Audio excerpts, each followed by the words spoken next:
Son las 6 de la tarde, la hora en que iniciamos cada miércoles nuestra cita con la academia. Es de verdad muy gratificante para nosotros saber que cada semana los amigos, notarios, registradores, funcionarios de la superintendencia, abogados en ejercicio, se Y unen curadores, a este salón, ya que ahí y está los el doctor Mauro. curadores, claro. Gracias, doctor Eugenio, porque somos el mismo combo y precisamente la reunión de hoy, reunión conjunta de curadores, registradores y notarios con funcionarios de la superintendencia, nos invita a que reflexionemos sobre un tema bien particular que ha generado algunas dificultades, sobre todo varias notas de devolución por parte de algunos funcionarios de algunas oficinas de registro de instrumentos públicos, porque desafortunadamente la redacción de la ley, del decreto reglamentario y quien lo pensara, de la propia instrucción administrativa de la Superintendencia de Notaría o Registro, no es la más acertada. Decir que se debe registrar la protocolización del certificado técnico de ocupación cuando sabemos que el estatuto registral no admite la inscripción de escrituras de protocolización. Pero mencionar en una ley de la República, en un decreto reglamentario, que los notarios no pueden otorgar escrituras de enajenación. Los notarios no otorgan escrituras. Sabemos todos que de las etapas de perfeccionamiento de la escritura pública, la recepción, la extensión, el otorgamiento y la autorización, el otorgamiento, la tercera etapa, precisamente es la única que no le corresponde al notario. El notario recepciona, el notario extiende para darle forma jurídica a esas declaraciones de voluntad de los otorgantes, y después de que ellos, los interesados, otorgan, es decir, firman la escritura en señal de que están de acuerdo con el contenido de ese instrumento, viene la última etapa, que es la autorización por parte del notario. Bueno, la última no, la penúltima, porque después viene la compulsa de copias para proceder a la inscripción.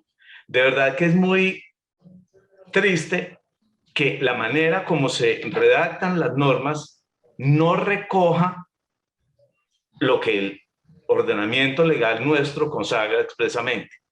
Sería muy bueno que se nos diera el espacio a que cuando se van a redactar normas que tengan que ver con cada actividad en particular, se citara a mesas de trabajo a las personas, a los operadores jurídicos de la respectiva materia. Decir que el notario no puede otorgar, decir que se va a registrar la protocolización del certificado técnico de ocupación es, desde cualquier punto de vista jurídico, un desacierto. Pero bueno, esas palabrejas, digámoslo así, las logramos superar si entre todos efectivamente repasamos la norma y nos ponemos de acuerdo para procurar que el usuario del servicio, que es común, acude primero a la curaduría para obtener la legalización, la obtención de la licencia de construcción y las modificaciones a la misma. Después acude a la notaría ese constructor para proceder a legalizar su reglamento de propiedad horizontal, y por supuesto acudimos luego a la oficina de registro con el propósito de obtener la inscripción oportuna y exacta de esas escrituras. Entonces, qué rico. Este tema no me voy a adelantar a las discusiones que vamos a tener y a las preguntas que seguramente se nos van a formular. De verdad que es un tema apasionante. La certificación técnica de ocupación está consagrada como obligación desde la ley 1796 del 16, o sea, no es una cosa nueva, ya tiene 5 años. Esa ley, sabemos todo, fue reglamentada por el decreto 945 de 2017, que señaló para efectos del certificado técnico de ocupación la necesidad de solemnizarlo por escritura pública y de inscribirlo en los folios de matrícula inmobiliaria, tanto de del predio mayor como de las unidades privadas que se derivan de él cuando, por ejemplo, se somete a régimen de propiedad horizontal.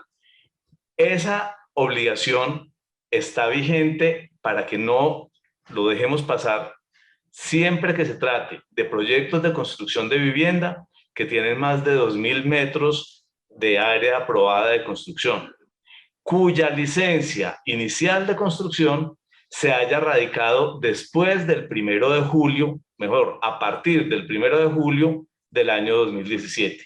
Soy reiterativo en estas fechas, 1 de julio del 2017, porque desafortunadamente hemos padecido en varias ocasiones devoluciones de escrituras de enajenación de unidades privadas de proyectos sometidos a régimen de propiedad horizontal, porque el abogado calificador, al momento de hacer la revisión de la escritura, no encuentra en ella la referencia a la certificación técnica de ocupación, pero en cambio sí está en la misma escritura la constancia de que el proyecto se desarrolló con licencia de construcción que fue radicada en el 2015, en el 2016, en el 2013.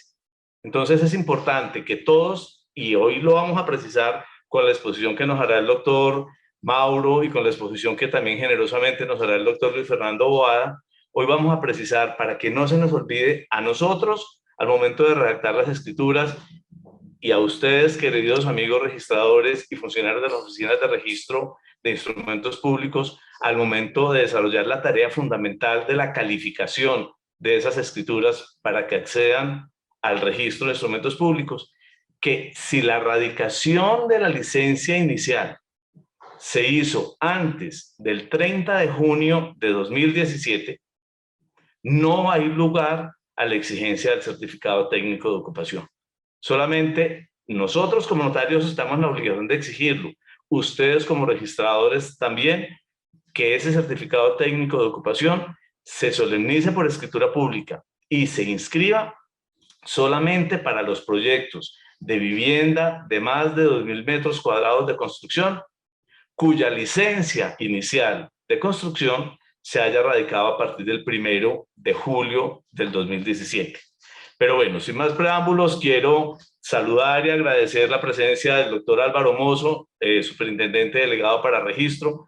Doctor Álvaro, muchísimas gracias por propiciar este espacio donde curadores, registradores y notarios nos reunimos junto con usted y con los funcionarios de la Superintendencia de Notariado y Registro para conversar sobre estos temas que nos atañen a todos.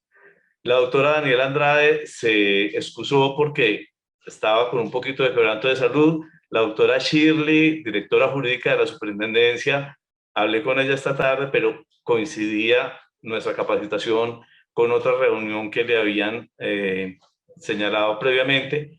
La doctora Janet Díaz, registradora de Bogotá Zona Centro y actual presidente del Colegio de Registradores de Colombia, nos ha acompañado siempre a nivel Bogotá y Cundinamarca cuando nos podíamos reunir presencialmente en estas reuniones multipartitas. Ya ni siquiera podemos decir tripartitas porque estamos registradores, notarios, curadores y todos los funcionarios de la Superintendencia de Notaría y Registro encontrándonos, revisando nuestro quehacer, procurando siempre ofrecer el mejor servicio. Cuando se expidieron estas normas en el año, sobre todo cuando se expidió el decreto reglamentario en el 2017, se generó mucha inquietud, tanto así que la superintendencia, repito, expidió la instrucción administrativa número 12 del 31 de julio de ese año. Y en la sede de la Unión Colegiada de Notariado, aquí en Bogotá, nos reunimos en alguna oportunidad curadores, notarios y registradores para revisar precisamente los aspectos de esa certificación técnica de ocupación que hoy, gracias a la generosidad, repito, del doctor Mauro y del doctor Luis Fernando, vamos a poder tener la oportunidad de repasar entre todos y de mirar con una nueva óptica, con el propósito, insisto, en que nuestros usuarios, que son comunes, puedan obtener el mejor servicio de la manera más pronta, más efectiva, más eficaz. El doctor Mauro Vaquero Castro es el curador urbano número 2 de Bogotá. El doctor Mauro es arquitecto de la Universidad de La Salle, especializado en Derecho Urbano de la Universidad Externado de Colombia.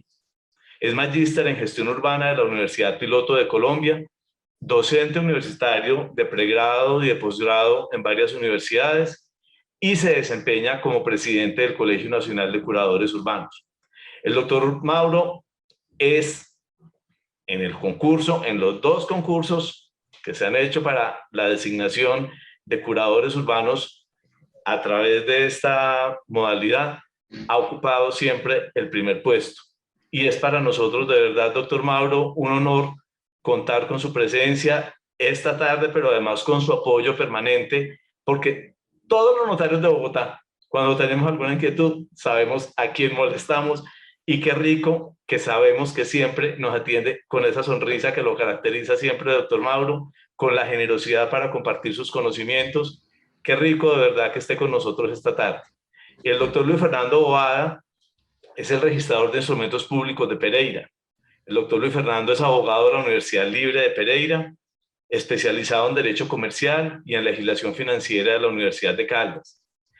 Lleva una vida entera. Desde hace 26 años está vinculado con la Superintendencia de Notariado y Registro. La experiencia, doctor Luis Fernando, no se improvisa. A usted le acompaña, además de toda su formación profesional, una vocación de servicio que todos conocemos y que reconocemos expresamente.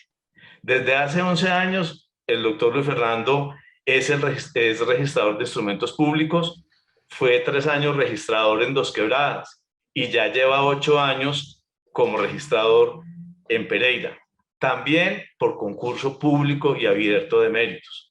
Qué rico de verdad que la meritocracia nos garantiza que los mejores están al frente de la prestación de servicios tan fundamentales para la sociedad colombiana, porque es que sabemos que la construcción mueve este país. El sector de la construcción le da trabajo desde el obrero más llano hasta el más preparado de los ingenieros, de los arquitectos, del abogado que maneja la contratación. Qué rico entonces, repito, que este espacio que la doctora Adriana Cuellar desde su presidencia en UNOVOC ha propiciado. Cumplimos, doctora Adriana, 1 año el mes pasado y nos celebramos. Desde julio del año pasado, sin falta, todos los miércoles nos hemos reunido en esta sala virtual de UNOVOC. Ya somos de la familia. Qué rico que entre todos sigamos alimentando y fortaleciendo este espacio de encuentro. Bueno, pero Juan Carlos ha hablado mucho por hoy. Doctor Mauro, como lo procedente es que primero escuchemos la parte técnica, lo invito a que nos haga un resumencito de esta certificación técnica de ocupación. Luego interviene el doctor Luis Fernando Boada. Después le damos la palabra a nuestro superintendente delegado para registros, el doctor Álvaro, para que nos ayude a redondear, a que juntos busquemos caminos para que esto fluya de verdad. Y, por supuesto, le recordamos a todos, el chat está abierto para que vayan escribiéndonos sus inquietudes, sus preguntas, sus posiciones respecto de esta norma y de lo que nuestros expositores generosamente compartirán con nosotros esta tarde. Doctor Mauro, esta sala es suya. Ya tenemos la compañía de 200 personas y seguirán llegando más porque algunos apenas van en camino. Doctor Mauro, muchas gracias. A todos de verdad, muchísimas gracias. Gracias, doctor Juan Carlos, primero por esa presentación que ya me hizo sonrojar de entrada, pero mil gracias, doctora Adriana, qué rico, muchas gracias por tenernos en cuenta. Los curadores urbanos del país apreciamos muchísimo este espacio porque, como bien lo manifestó el doctor Juan Carlos, es una forma en que podemos articular las diferentes actuaciones sobre las cuales tenemos competencia. Entonces, de verdad que valoramos muchísimo y gracias por invitarnos, por tenernos en cuenta. Doctor Álvaro Mozo, muy buenas tardes, muchas gracias nuevamente, qué rico tenerlo acá. Y pues definitivamente sí, los curadores urbanos tenemos un papel importantísimo, que es una verificación técnica en los proyectos que se someten a consideración para el otorgamiento de una licencia urbanística. Y esas licencias pueden ser de urbanización, de construcción, de subdivisión predial, pero en este caso nos vamos a concentrar un poquito en el tema del otorgamiento de licencias de construcción y específicamente ligado a ese parámetro que plantea la norma frente a cómo pueden ser ocupadas las edificaciones y qué tipo de avales deben tener antes, no de que la edificación se construya, sino antes de que la edificación sea ocupada por seres humanos. Y ese es un punto importantísimo porque nuestra labor, nuestra responsabilidad como curadores urbanos en Colombia y las oficinas de planeación en los municipios en donde esta figura no existe, es que en el otorgamiento de la licencia estemos verificando el correcto cumplimiento de unos parámetros de ordenamiento territorial, pero sobre todo de unas normas que tienden a la protección de la vida de los seres humanos. La norma de sismo resistencia tiene un objetivo claro y es que las edificaciones cuenten con un nivel de seguridad tal de que en un evento sísmico no se vayan a ver afectadas al mínimo las vidas humanas de esas personas que van a estar ocupando estas edificaciones. Si arrancamos esa reflexión desde el punto de vista técnico con el objetivo clave, que es proteger la vida de nuestros ocupantes de las construcciones, vamos a entender fácilmente y muy rápidamente la lógica del certificado de ocupación o de la autorización de construcciones. Bueno, no, pues como les comentaba, este enfoque que yo les voy a dar es un enfoque técnico desde la perspectiva de lo que hacemos los curadores urbanos y las obligaciones que debemos dejar consignadas en nuestros actos administrativos, tal y como lo establecen las normas vigentes. Por favor, continuemos, doctor Juan Carlos. Gracias. Lo primero, y ustedes me dicen, pero si vamos a hablar de ocupación de inmuebles, de autorización o de certificado de ocupación, ¿por qué arrancamos por supervisión técnica? Y es que este es un detonante para poder clasificar qué tipo de actuación es la que está obligado ese acto administrativo. ¿Qué es la supervisión técnica? Es un filtro especial con un profesional independiente diferente al diseñador estructural, al ingeniero calculista, al arquitecto proyectista y al mismo titular o constructor responsable. Y este supervisor técnico tiene una función muy, pero muy precisa y es verificar que la construcción se realice de acuerdo con los parámetros que aprobaron los curadores urbanos o las oficinas de planeación municipal en el momento del otorgamiento de la licencia de construcción. Y esta supervisión técnica tiene unas condiciones, no aplica para todos los predios ni para todos los proyectos, pero para cuáles de verdad los debemos exigir. Esto es una norma relativamente reciente, Ley 1796 del 2016, que modifica un artículo de la Ley 400 del 97, que es lo que conocemos como la norma de sismorresistencia. Este artículo quedó en los siguientes términos. Los proyectos que requieren supervisión técnica son aquellos cuyas edificaciones, predio o predios, permitan superar más de 2.000 metros cuadrados de área construida, independientemente del uso. Ese estándar de 2.000 metros cuadrados, vamos a ver que se repite a lo largo de esta reglamentación. Y entonces un proyecto que tenga 1.999 metros cuadrados ¿va? Pues no va, porque no alcanza esa área, esa condición normativa. Otra forma de activar la supervisión técnica es cuando el diseñador estructural, es decir, el ingeniero que está calculando el proyecto o el ingeniero que hace el sondeo del suelo y determina la capacidad portante, consideran que se debe exigir. ¿Y cómo lo deben considerar? Sea por un tema de complejidad, es un proyecto que no alcance los 2.000 metros cuadrados, pero tiene una complejidad alta en el desarrollo de los temas de manejo de suelos o de diseño estructural, o porque utilice procesos constructivos especiales, o porque utilice unos materiales atípicos diferentes que hagan necesaria esa supervisión técnica.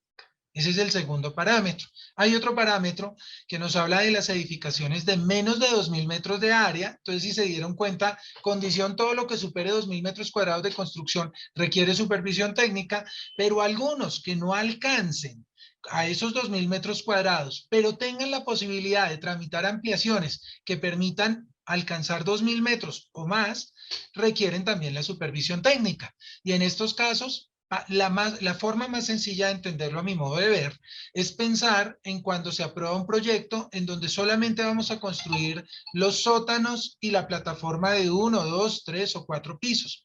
Probablemente ese área no alcance a los 2.000 metros cuadrados de construcción, pero el proyecto no se queda ahí. Probablemente en una licencia posterior se va a tramitar la ampliación de la torre que se proyecta arriba de esa plataforma.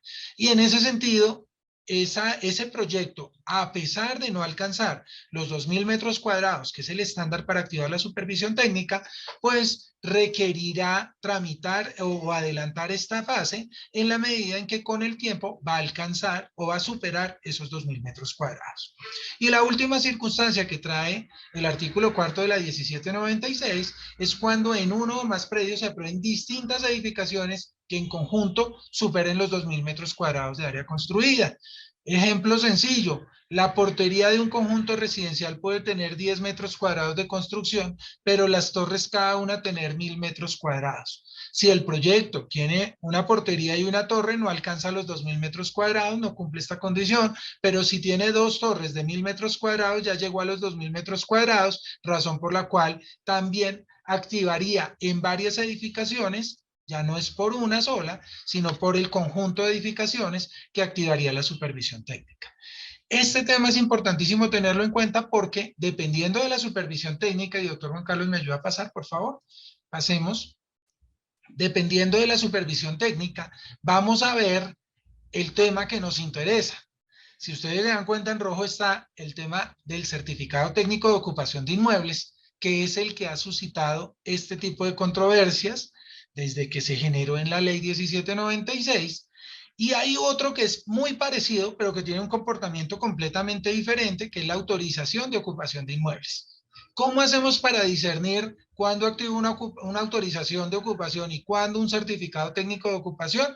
Y es en el momento en que tengo claro si el proyecto requirió o no requirió la supervisión técnica, como vimos en la diapositiva anterior, 4 situaciones diferentes. La más sencilla es la del estándar de los 2.000 metros cuadrados, que creo que es la que todos manejamos. Sin embargo, se dieron cuenta que hay unas situaciones excepcionales en donde, a pesar de no reunir ese área, puede tener activa la supervisión técnica. Y esto es importantísimo verlo porque vamos a ver que, o vamos a desarrollar el tema, entendiendo que cuando tiene supervisión técnica, el proyecto de todas maneras, independientemente que alcance o no los 2.000 metros cuadrados, requiere el certificado técnico de ocupación de inmuebles. Siempre que haya supervisión técnica, se requiere el certificado técnico. Ah, ¿y qué pasa con aquellos proyectos que no lo ameritan, que no reúnen los 2.000, que el ingeniero calculista no lo pidió, que el conjunto de edificaciones no reúnen esa condición y que no voy a tramitar una ampliación para que la estructura supere los 2.000 metros cuadrados?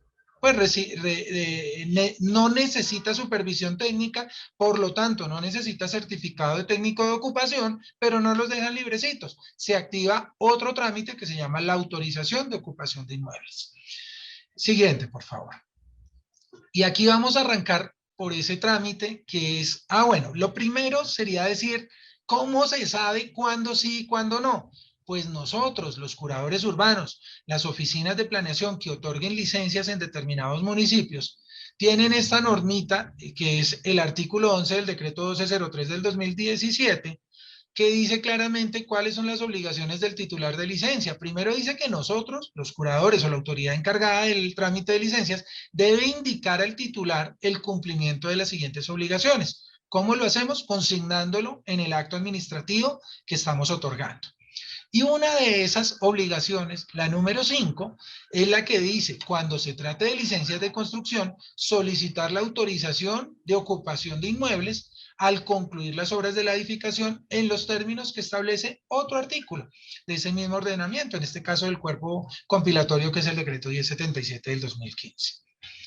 Adicionalmente también hay otra obligación en el numeral 9 que dice, debe obtener previa la ocupación y o transferencia de las nuevas edificaciones que requieren supervisión técnica independiente, el certificado técnico de ocupación. Ahí llegamos a la conclusión de que cuando tenga supervisión técnica el proyecto, se adquiere por cualquiera de esas 4 condiciones que ya vimos, se requiere entonces el certificado técnico de ocupación. Y cuando no se requiera certificado de ocupación, se deberá solicitar la autorización de ocupación. Las palabras son parecidas, pero el trámite es completamente diferente. Siguiente, por favor.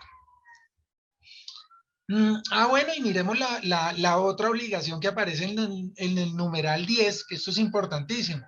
Remitir para el caso de proyectos que requieren supervisión técnica independiente, copias de las actas de supervisión técnica independiente que se expida durante el desarrollo de la obra, así como el certificado técnico de ocupación a las autoridades competentes para ejercer el control urbano, y ahí trae unas directrices de cómo se debe manejar. En estos casos y con estas disposiciones es que podemos afirmar que lo que se pretende con un certificado de ocupación o con una autorización de ocupación es garantizar que el proyecto que se construye corresponde con el proyecto que se aprueba, es decir, que es objeto de licencia urbanística. Y por eso existe la obligación de remitirle copia de estos documentos a la autoridad que ejerce el control urbano. ¿Por qué? Porque esa autoridad es la encargada de verificar la plena concordancia entre las características técnicas del proyecto aprobado y de la edificación existente. Y por eso tienen una facultad sancionatoria. Pueden imponer sanciones, pueden generar infracciones urbanísticas. Siguiente, por favor. Volviendo al tema de la autorización de ocupación de inmuebles, que es como el chiquitico, es para los proyectos de menos de 2.000 o que no cumplan las otras tres condiciones que estuvimos mirando en la primera diapositiva. La autorización es un acto administrativo, obviamente, en el cual la autoridad competente para ejercer el control urbano, es decir, en Colombia sería el inspector de obras, certifica mediante acta detallada el cabal cumplimiento de dos cosas. La primera, las obras construidas de conformidad con la licencia de construcción en la modalidad de obra nueva, o sea, estamos hablando de nuevas edificaciones, ¿sí? Otorgada por el curador o la autoridad municipal cuando se trate de proyectos que no requirieron supervisión técnica independiente. Y entonces por eso les decía, si no hay supervisión, no hay certificación técnica de ocupación y por lo tanto lo que se activa es este trámite que es la autorización de ocupación de inmuebles. Y dos, las obras de adecuación a las normas de sismorresistencia, a las normas urbanísticas y arquitectónicas contempladas en el acto de reconocimiento de la edificación. Entonces, una autorización de ocupación aplica para las licencias de construcción obra nueva y para los reconocimientos de las edificaciones cuando tengan obras de adecuación a normas de sismorresistencia o a normas urbanísticas del municipio o distrito. Siguiente, por favor. Y ya para terminar el tema de la autorización de ocupación, debemos entender que también este referente normativo, el decreto 1077 del 2015, 226141, que fue modificado por el artículo 13 del 1203, establece en su parágrafo que la autoridad competente tendrá un término máximo de 15 días hábiles contados a partir de la fecha de solicitud para expedir sin costo alguno la autorización de ocupación de inmuebles. Entonces, en ese sentido, tenemos claro el trámite de autorización de ocupación, que es para los proyectos que no requirieron la supervisión técnica y por lo tanto no activan el certificado técnico de ocupación. Siguiente, por favor. En resumen, la autoridad competente para el control urbano realiza una certificación mediante un acta y detalla que el proyecto haya cumplido y se acoja a la autorización mediante la licencia de construcción. Aplica para las licencias de obra nueva que no requieren supervisión independiente y que las obras hayan sido construidas de conformidad con la licencia. Eso es lo que certifica esa autorización de ocupación. Y para también los actos de reconocimiento, como vimos para la ejecución de obras de adecuación a normas de sismorresistencia o a normas del plan de ordenamiento o esquema de ordenamiento territorial. ¿Y cómo se realiza? Pues se hace una inspección al sitio donde se desarrolló el proyecto, dejando constancia en ese acta, pues de la situación que se encuentra, si las obras están ejecutadas y si las obras se adelantaron de conformidad con esa autorización que se expidió, que es la licencia de construcción. Siguiente, por favor. Cerramos autorización y aquí pasamos al certificado técnico de ocupación, que es la otra actuación que de verdad nos ha generado inquietudes y que ha sido objeto de una instrucción administrativa frente a la aplicación de esta figura. El certificado técnico de ocupación, como les decía, pues tiene su inicio o su referente normativo en el artículo 6 de la ley 1796 en donde establece que una vez concluidas las obras aprobadas en la licencia de construcción y previo a la ocupación de la edificación, de nuevas edificaciones, el supervisor técnico independiente deberá expedir bajo la gravedad de juramento la certificación técnica de ocupación de la respectiva obra. Diferencia con la autorización. La autorización la da el inspector de obras, el certificado técnico de ocupación lo otorga el supervisor técnico. Por eso, si no hay obligación de supervisor técnico, no se puede exigir la certificación técnica de ocupación. Y digamos, certificación, el supervisor técnico establece con total claridad que la edificación se ejecutó de conformidad con los planos, diseños y especificaciones técnicas, estructurales, geotécnicas exigidas por la NSR y aprobadas en la licencia de construcción. A la certificación técnica de ocupación se anexarán las actas, las cuales no requerirán de protocolización. La certificación técnica de ocupación deberá protocolizarse mediante escritura pública otorgada por el enajenador del predio, la cual se inscribirá, ¿cuál? La escritura pública, se inscribirá en el folio de matrícula del predio o predios sobre los cuales se desarrolla la edificación. Y después viene la precisión que muy claramente hacía el doctor Juan Carlos al inicio de esta reunión, que si el inmueble también está sometido al régimen de propiedad horizontal, no solamente se inscribe en los predios donde se implanta el proyecto, en él o los predios donde se desarrolla el proyecto, sino también en los folios de matrícula inmobiliaria que resulten de ese sometimiento al régimen de propiedad horizontal que trata la ley 675 del 2001. Siguiente, por favor. Otro tema importantísimo y es que ese certificado puede ser por partes. Es decir, si hay diferentes unidades estructurales independientes, yo puedo decirle a mi supervisor técnico que me certifique o que me expida el certificado técnico de ocupación de la torre 1, porque ya la concluí, y de la torre 2 me la puede entregar una vez se ejecute esa obra. Y por lo tanto, este parágrafo establece con tal claridad que en los casos de edificaciones conformadas por unidades estructurales independientes, una vez concluidas las obras de cada una de estas y previo a su ocupación, se podrá expedir el certificado de ocupación por unidad estructural independiente. En ese caso, debe protocolizarse en los folios de matrícula de las unidades privadas de la respectiva unidad estructural. Es decir, deja claro que si bien estaría sometido al régimen de propiedad horizontal todo el conjunto, solamente esa certificación tendría que inscribirse en los folios ese certificado, debería inscribirse en los folios de matrícula correspondientes a las unidades privadas de esa torre 1 en el ejemplo que les estaba mencionando. También hay que precisar que este tema del certificado técnico de ocupación fue reglamentado mediante el decreto 945 del 2017 y fue lo que originó la instrucción administrativa número 12 de la Superintendencia de Notariado y Registro, donde establece con total claridad que es a partir del 1 de julio de ese año que se solicitarán estos certificados técnicos de ocupación en virtud de que la reglamentación pues cobró vigencia desde esa fecha. Decreto 945 del 2017. Siguiente, por favor.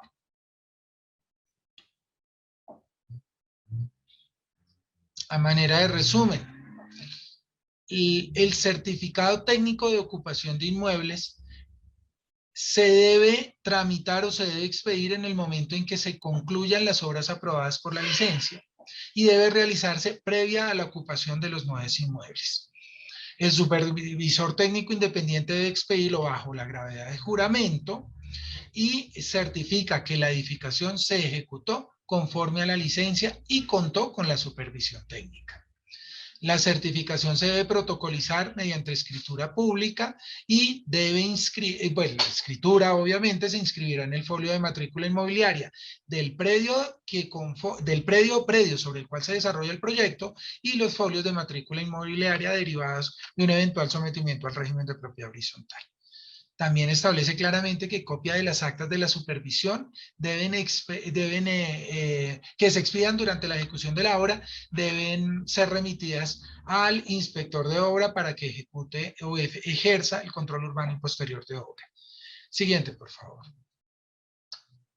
Este es un esquemita que habíamos visto en una reunión pasada, si recuerdan, cuando hablamos de la licencia de construcción y el reconocimiento de la edificación, y aquí teníamos este mismo tema de la autorización y ocupación de inmuebles y la certificación técnica de ocupación. Son excluyentes, es claro que cuando activo la autorización no activo la certificación o al contrario, y por lo tanto este paso es posterior al otorgamiento de una licencia de construcción o el reconocimiento de la edificación y es previo a la protocolización de la escritura pública, ya que se debe inscribir en el folio, como bien lo vimos en el desarrollo de esta charla.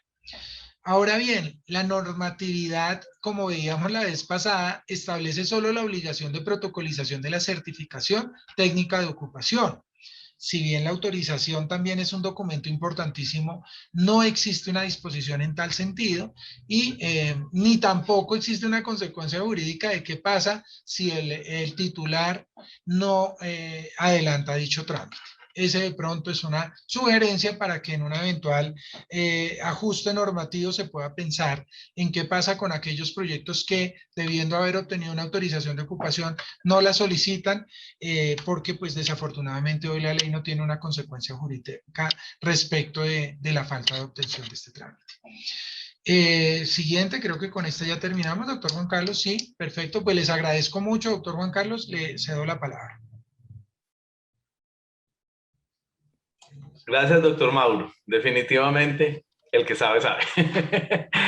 Bueno, muchas gracias de verdad por ese resumen así apretado, pero muy preciso que nos hace usted de estas tres normas, la ley 1796, su decreto reglamentario 945 y la instrucción administrativa número 12 del 2017. Invitamos... Juan Carlos, ¿sí? Me perdona, qué pena interrumpirlo. Antes de que el doctor Mauro se nos vaya o pues termine la exposición, quiero hacer una pregunta y es si o respecto de los proyectos, bueno, llamémoslo un barrio abierto en el que un constructor va a desarrollar 500 casas, por decir algo, y cada casa de 70, 80 o 60 metros, qué sé yo, de área construida, no estaría inmersa dentro de la obligación del certificado técnico por cada unidad estructural independiente. Lo que pregunto es si cada casa, no entender unidad privada únicamente como aquella que hace parte de una propiedad horizontal, sino si también cada casa independiente, pero en total dentro del proyecto sumaría más de 3.000 metros, por ejemplo, o más de 2.000 metros, también nos requeriría de la certificación técnica de ocupación. Sí, doctor, muy importante su pregunta porque sobre eso ha habido una discusión muy fuerte.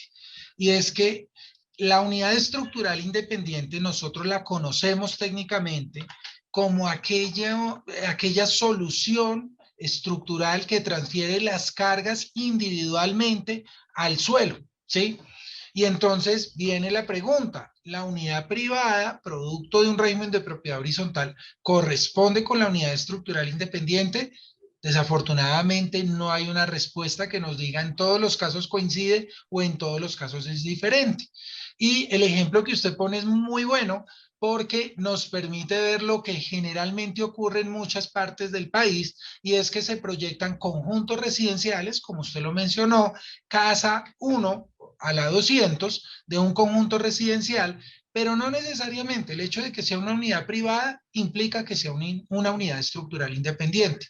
Es más, en muchas ocasiones los ingenieros arman lo que ellos llaman las pachas estructurales, es decir, empiezan a armar una serie de módulos estructurales que permiten albergar a veces 6 casas, 8 casas por cada unidad estructural independiente. A veces son toda la serie de casas que se desarrollan en un costado de de la agrupación. Eso depende mucho del diseño estructural.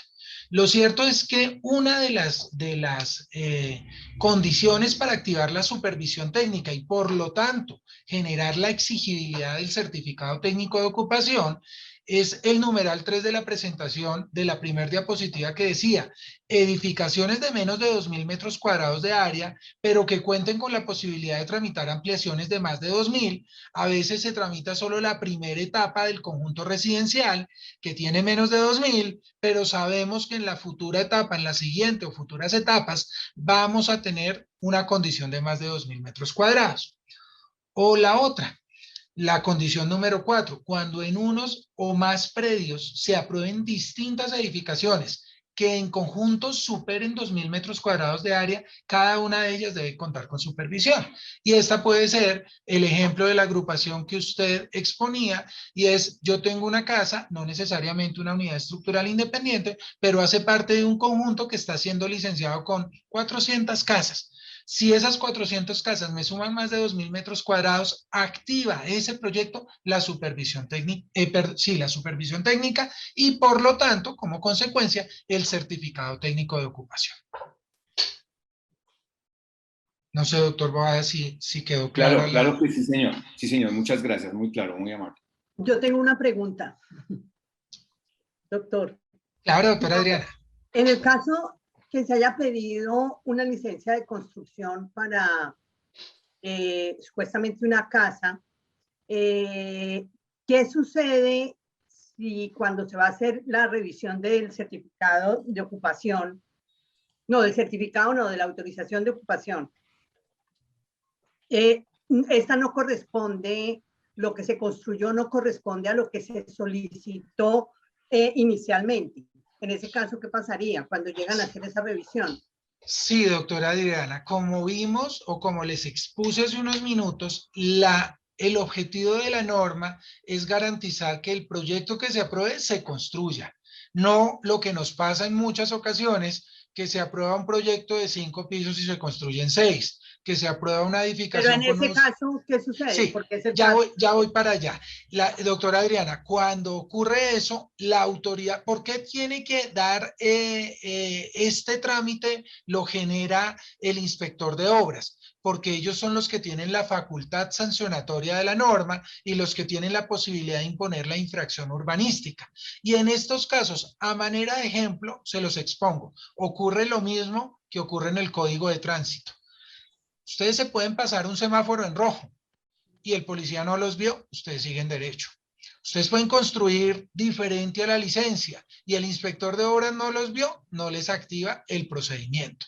Pero donde los vea y en el caso de la autorización de ocupación, es claro que se pone en evidencia que uno tiene que solicitarla y que el inspector tiene que ir y ver si son 2 pisos y no 3, como los que efectivamente desarrolló. Si encuentra esas inconsistencias, este funcionario está obligado a imponer la respectiva infracción urbanística y la sanción correspondiente, que también está graduado en el Código Nacional de Policía. Entonces, pasa de la misma manera que el Código de Tránsito. Te generan la infracción y te generan la sanción urbanística. En este caso, la sanción urbanística. No sé, doctora Adriana, si quedó claro la inquietud. Sí, muy clara, gracias. Perfecto. Y en el caso... Pero en el caso de las certificaciones de ocupación, como ya no es la autoridad que impone la sanción y la infracción, en el caso del certificado de ocupación, quien asume toda esa responsabilidad es el ingeniero que actúa en ese proyecto como supervisor técnico. Y ahí tiene todas las consecuencias legales y del código ético de la profesión que lo obligan a decir la verdad. ¿Sí? Entonces, cuando no activamos la autorización de ocupación, sino el certificado técnico de ocupación, queda en cabeza del supervisor técnico el otorgar con los respectivos soportes o actas de seguimiento al proceso constructivo que la edificación se construyó conforme a lo que está autorizado. Bueno, muchísimas gracias. Doctor Mauro, te pido que por favor nos acompañes un rato más para que después de la exposición del doctor Luis Fernando Boada nos ayudes a responder varias inquietudes que ya nos están formulando en el chat. Voy a hacer todo lo posible, doctor Juan Carlos. Muy amable, gracias. Doctor Luis Fernando, esta sala es tuya. Gracias, doctor. No, de buenas noches para todos. A la doctora Adriana Cuellar por la invitación, muchas gracias. Muchas gracias al doctor Mozo por permitirnos compartir estos temas. Un agradecimiento al doctor Juan Carlos por sus palabras. Buenas noches a todos los compañeros notarios, compañeros registradores, a los señores curadores y demás personas que nos acompañan. Como ya el señor curador nos explicó, el origen del certificado técnico de ocupación está en la ley 1796 de 2017, donde se hizo una exigencia por parte de la misma ley de que una vez expedida la certificación técnica de ocupación por parte del supervisor, la misma se debe protocolizar en escritura pública. Y por favor pasemos a la siguiente diapositiva, doctor. Con mucho gusto, listo. Y a la siguiente. Ok, el artículo primero define, pues en vista o querer proteger al comprador de la vivienda, genera pues todo un concepto, el artículo primero, de por qué la necesidad de esa ley. Y ustedes saben pues lo que suscitó la ley en sí del tema del edificio Space y eso. Por favor, pasemos a la otra, doctor. Muy bien. En estas definiciones que trae la ley, quiero llamar su atención, aparte pues de que define constructores, el enajenador de la vivienda. Entonces dice que se entiende que es enajenador de la vivienda nueva quien detente la propiedad del predio según los títulos pues con los que la persona adquirió y que se pretenda trasladar por primera vez las unidades habitacionales. Pasemos a la siguiente, doctor. Esa la tenemos en cuenta para lo que vamos a tratar. Muy bien. El artículo 10 le establece una obligación a los notarios y a los registradores. Entonces dice que los notarios y registradores de instrumentos públicos no procederán a otorgar ni a escribir respectivamente ninguna escritura de transferencia de la propiedad inmueble hasta tanto cumpla con la obligación de protocolizar bueno, no alcanza a leer, certificación técnica de ocupación, tal como lo establece el artículo 6 de la presente ley, que podrá protocolizarse en el acto de transferencia o en actos independientes. Aquí, de protocolizar, pasemos a la siguiente, doctor, para hacer precisión sobre esto. Listo, muy bien. Este artículo 6, cuando habla de la certificación, en este inciso segundo, dice que la certificación técnica de ocupación se anexarán las actas, bueno, de supervisión. La certificación técnica de ocupación deberá protocolizarse mediante escritura pública otorgada por el, no alcanzo a leer bien allí, bueno, no sé, por el enajenador. El enajenador del predio. Bueno, ahí quiero hacer dos precisiones frente al tema que el doctor Juan Carlos inicialmente planteó. La primera es que la norma está hablando de protocolizar. Entonces todos, pues, más o menos manejamos el concepto de qué es protocolizar y qué es elevar a escritura pública. Aquí la ley nos está diciendo que se debe protocolizar, pero resulta que no podría ser de otra manera, porque lo que el supervisor que expide la certificación técnica hace es, primero, bajo la gravedad de juramento, que digamos que frente a nuestro discurrir no tiene que ver mucho, pero frente a la certificación sí, porque él le está diciendo a las demás personas que lo que él está diciendo ahí es la verdad, frente a el desarrollo constructivo de ese proyecto en lo que tiene que ver con los planos y demás especificaciones de construcción. Entonces, lo primero es eso. Y lo segundo es que va a citar o a establecer dentro del certificado cada uno de los aspectos que la misma ley le estableció debía tener en cuenta y colocar en esa certificación. En consecuencia, es un documento privado, independiente, que la norma le está diciendo que se lo entregue al enajenador, que para este caso es el propietario, quien aparezca como propietario de esos bienes inmuebles. Llámese propietario fiduciario o llámese pleno propietario, pero es el propietario y no el constructor el que va a protocolizar ese certificado técnico. Entonces, uno de los problemas, digamos, que de alguna manera se ha suscitado, es que es el constructor el que protocoliza el certificado técnico de ocupación. Entonces, las oficinas de registro las devuelven, porque la norma dice que es el enajenante. A mí me parece que esa es una discusión, pues, que no tiene mucho sentido, y es una apreciación que no tiene, digamos, desde el punto de vista jurídico, ninguna discusión. No hay forma de decir, no, es que sí es el constructor. Si la norma dice el enajenante no es el constructor. Y valga aquí hacer una aclaración, doctores, y de pronto saliéndome un poquito del tema, frente a las escrituras de transferencia del derecho de dominio de los proyectos urbanísticos que están siendo manejados a través de los contratos de fiducia, en donde en algunas escrituras aparecen como vendedores la entidad fiduciaria y además el constructor. No, doctores, el constructor no es propietario de ninguna manera de esos inmuebles. Es más, si él fue el que constituyó el fideicomiso, él le transfirió a la entidad fiduciaria la propiedad de esos inmuebles. Entonces no hay forma alguna de que ese señor constructor pueda aparecer como vendedor. Y mucho menos, en este caso del certificado técnico, como enajenador para efectos de la protocolización. Muy bien.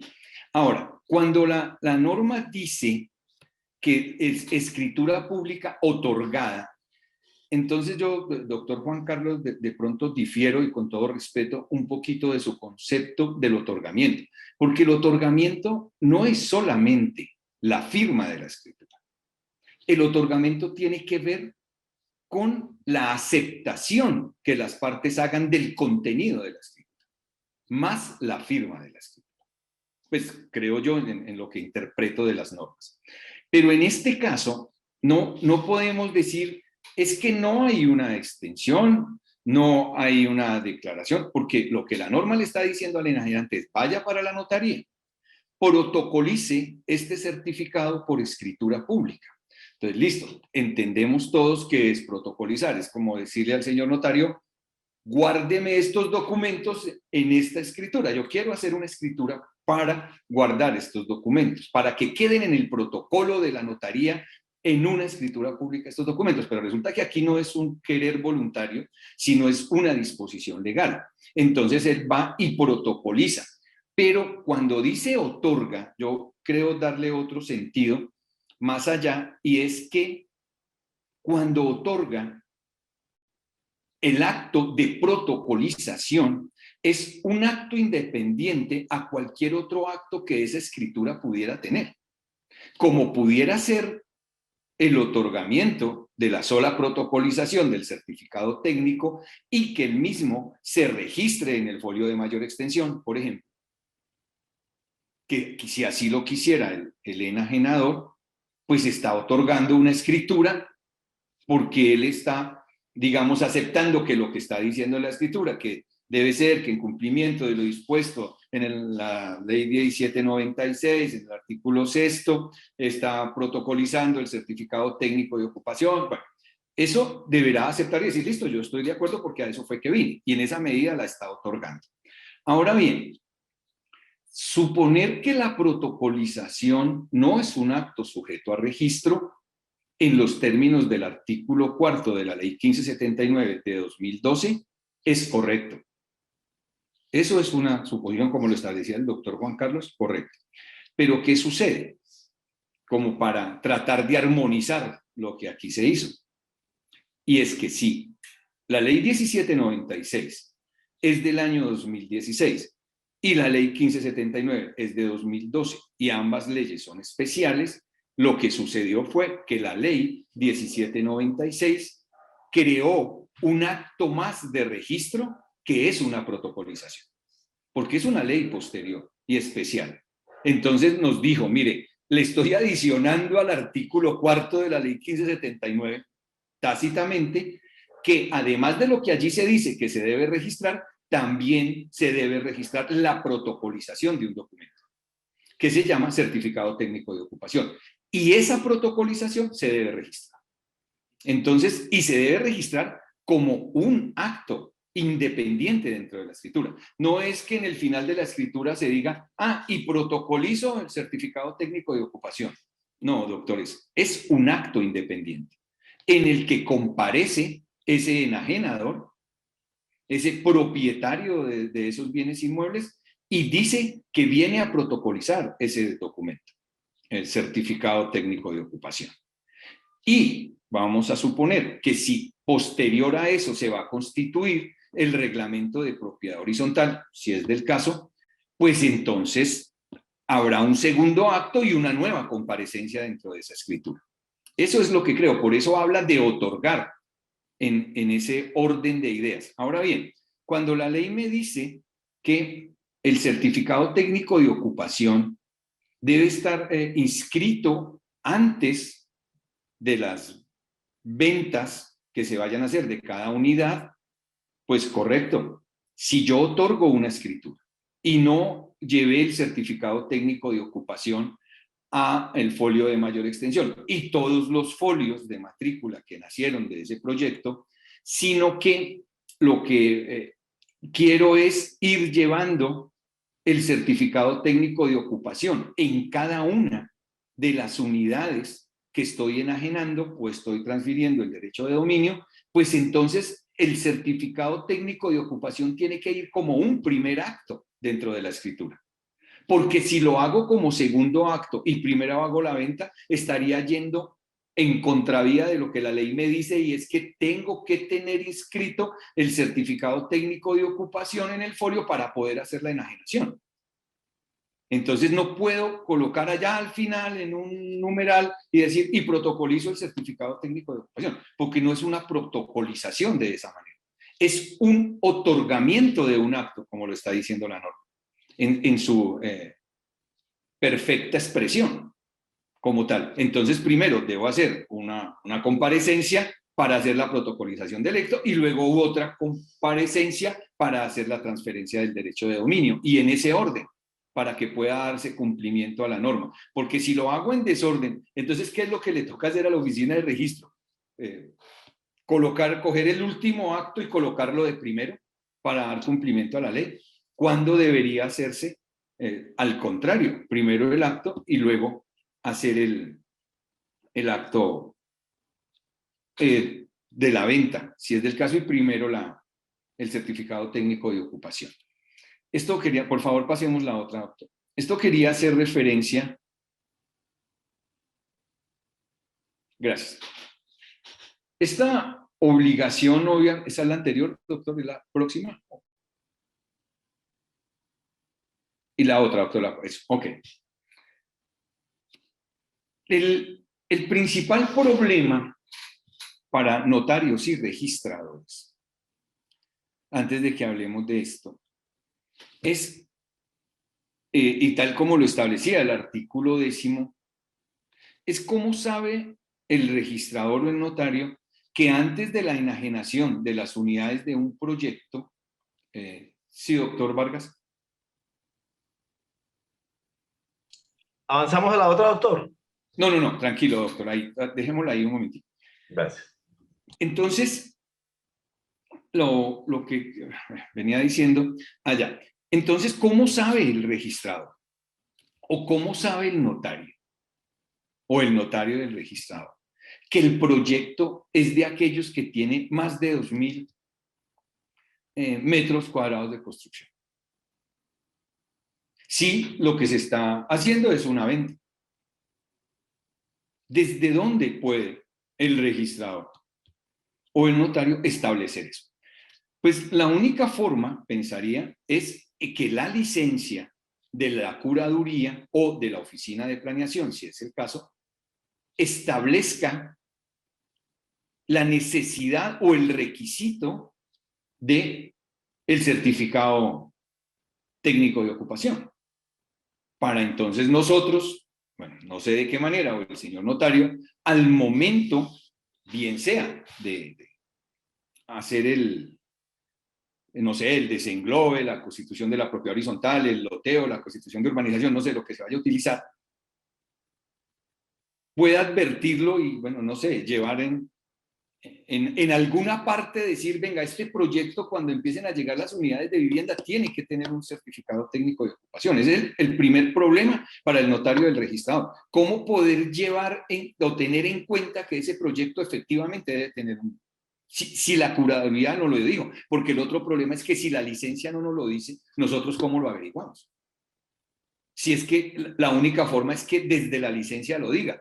Entonces yo sí le pido en favor a los señores curadores que en esas licencias que requieren del certificado técnico de ocupación lo digan para nosotros podernos dar cuenta.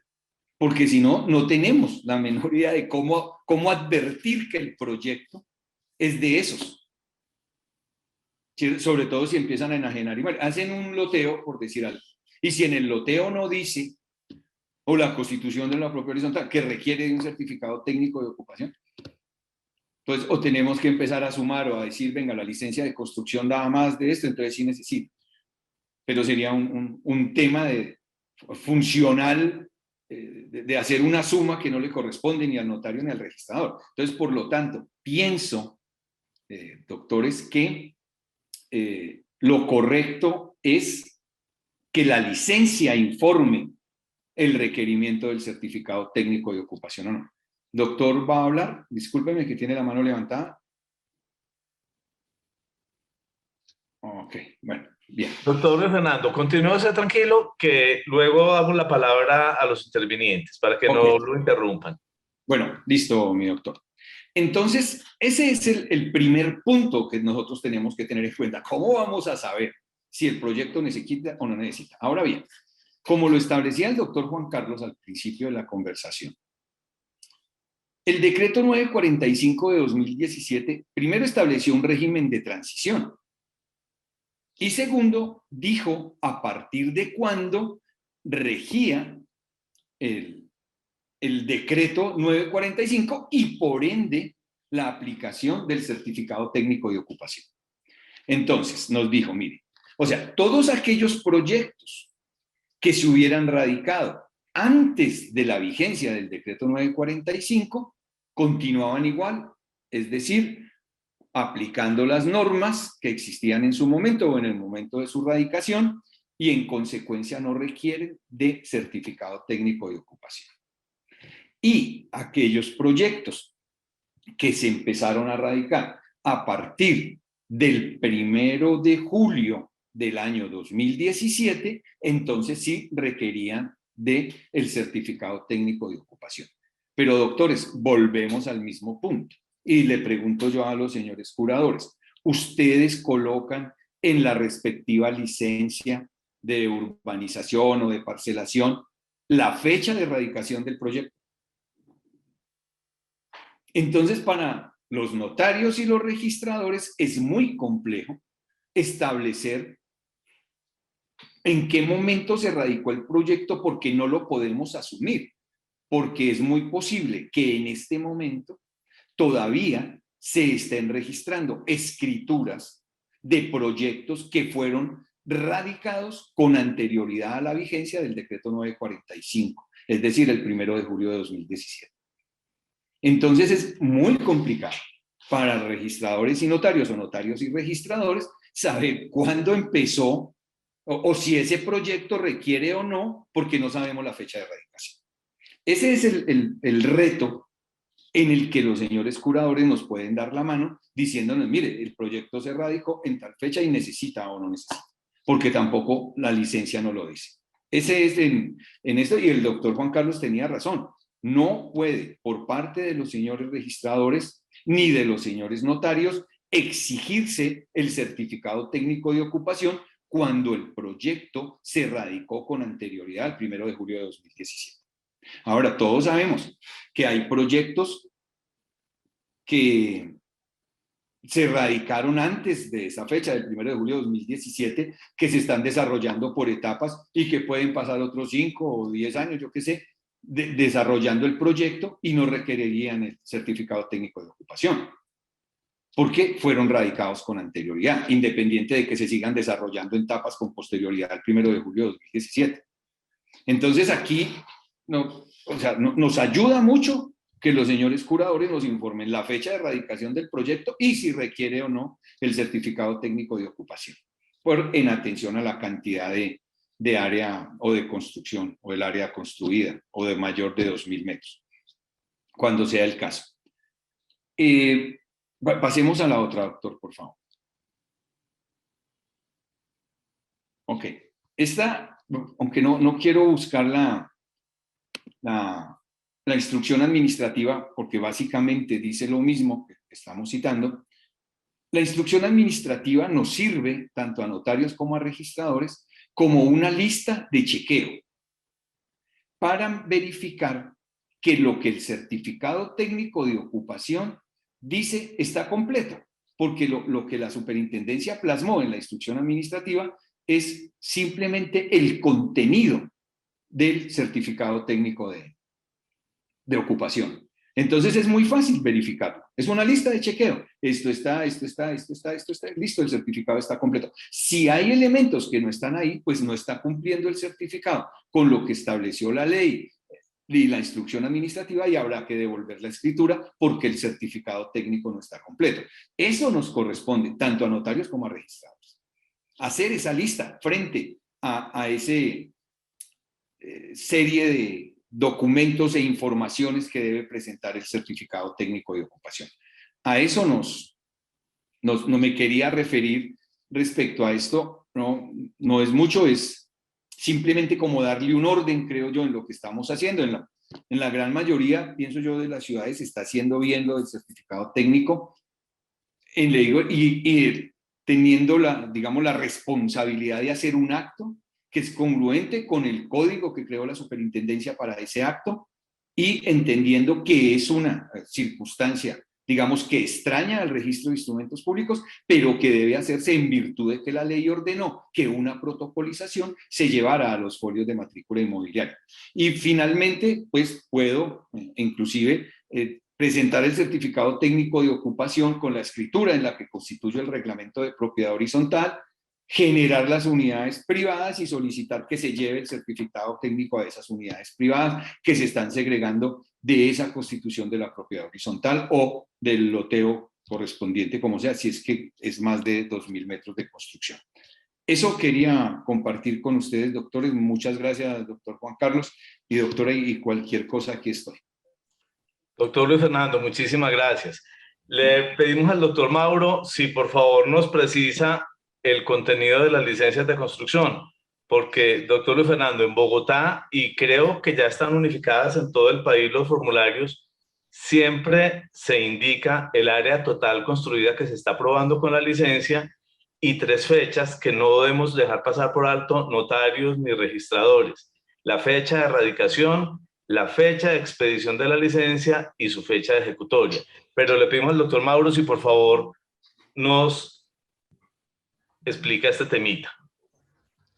Claro que sí, doctor Juan Carlos y doctor Luis Fernando, claro que sí, es una inquietud que nos presentaron en el caso de Bogotá en las reuniones que tuvimos hace un par de añitos y que los curadores de Bogotá nos comprometimos a consignar en el acto administrativo la fecha de erradicación de la solicitud para que ustedes pudieran tener una referencia en las actuaciones que tendrían que correr en función de este acto administrativo.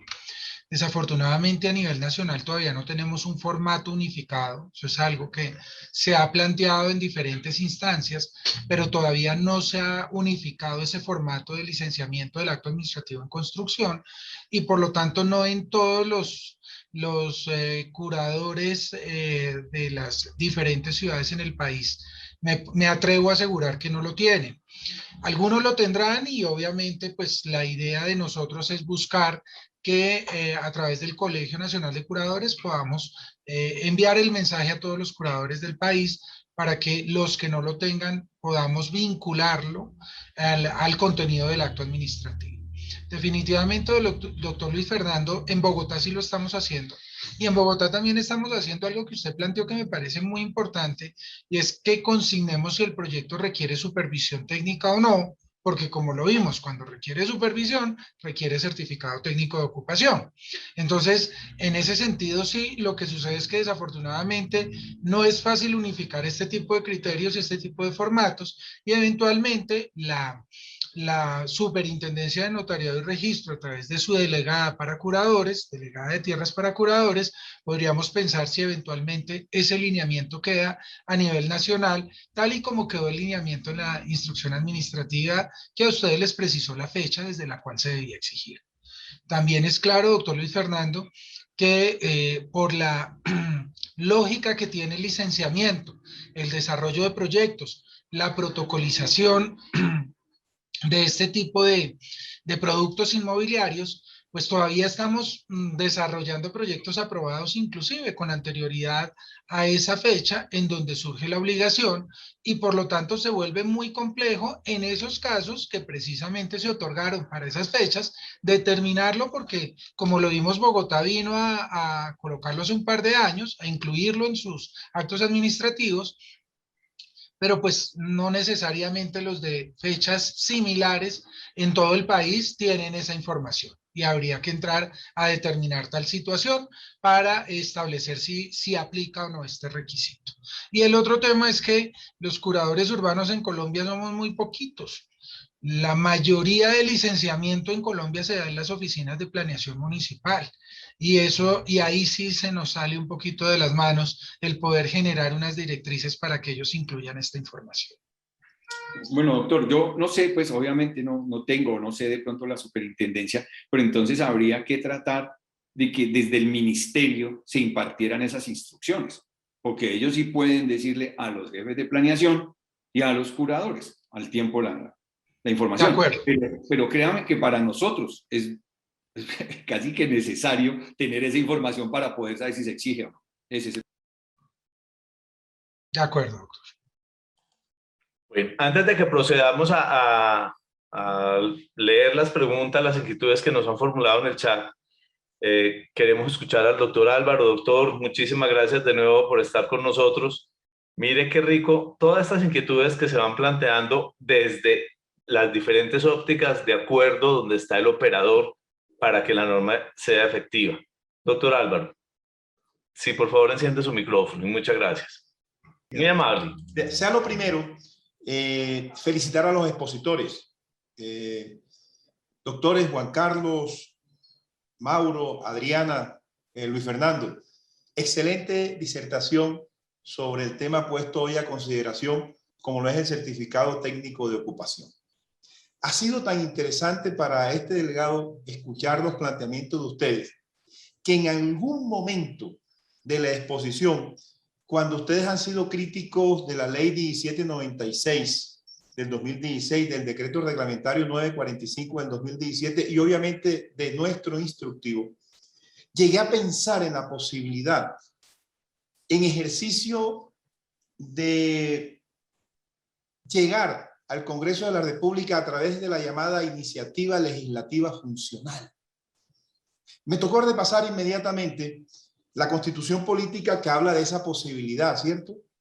De que instituciones, por ejemplo, como las altas cortes, la Procuraduría, la Contraloría, la misma Fiscalía, pueden presentar proyectos de ley, proyectos de reformar la ley, escuchando el duelo de ustedes y la crítica que le hacen a la 1796, de escalar ante el Ministerio de Justicia, por ser nosotros una entidad descentralizada y adscrita al Ministerio de Justicia, la posibilidad de llegar al Congreso, pero me encontré con la talanquera que los ministerios no tenemos y esta institución no tiene esa posibilidad. Tan interesante ha sido el tema que llegué a pensar en esa opción. Bien, siendo propositivo por parte de esta delegatura, yo les voy a abrir las puertas a ustedes para generar unas mesas de trabajo y para lo cual propongo, ¿cierto? 2 representantes de los registradores, 2 representantes de los curadores y 2 representantes de los notarios, y a entrar a analizar, ¿cierto?, esa instrucción administrativa de la cual ustedes también han sido críticos. A ver cómo logramos ajustar, ¿cierto?, el querer de ustedes, obviamente, dentro del marco del Estado de Derecho.